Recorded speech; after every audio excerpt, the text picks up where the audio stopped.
9 साल पहले भारत को याद करो, कैसा भारत था?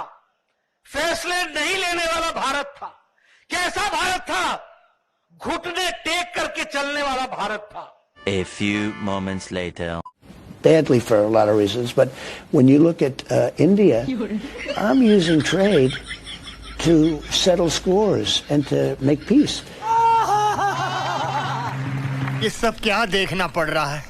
तो भैया सुना, एलन मस्क के फूफा डोनाल्ड ट्रंप एक हफ्ते से हर जगह ये ढोल पीट रहे हैं कि मैंने ही भारत और पाकिस्तान का युद्ध रुकवाया।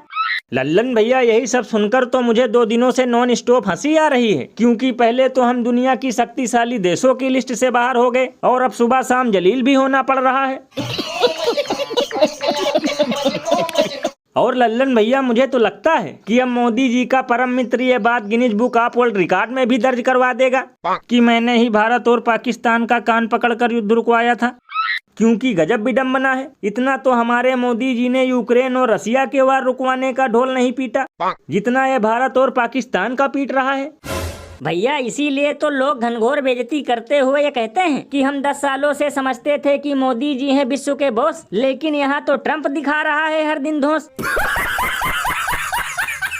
गजब बेइज्जती है।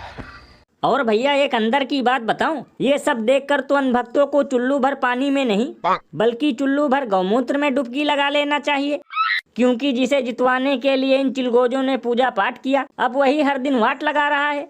ये बिल्कुल सही कहा आपने। बताओ, इतनी बेइज्जती तो अयोध्या की करारी हार से भी नहीं हुई थी जितना कि मोदी जी का परम मित्र कर रहा है।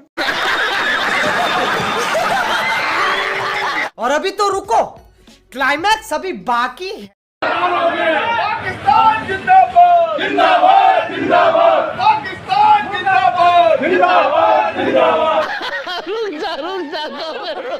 तो भैया सुना, आगरा में हिंदू जगाने वाली गैंग ने अपनी तिरंगा यात्रा में पाकिस्तान जिंदाबाद का नारा लगाया। तो लल्लन भैया, इसमें चौंकने की क्या बात है? हो सकता है ये भी ज्योति मल्होत्रा के कोई सगे संबंधी हों और इन्हें भी पाकिस्तान से पैसा मिलता हो।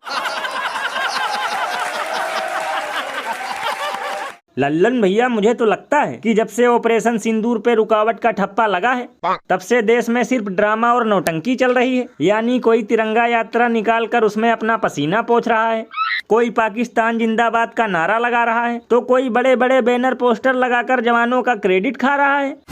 भैया इसीलिए तो लोग घनघोर बेइज्जती करते हुए ये कहते हैं कि अब ऑपरेशन सिंदूर का नाम बदल कर देना चाहिए ऑपरेशन अवसर, क्योंकि सारे गिद्ध आजकल हैं तत्पर।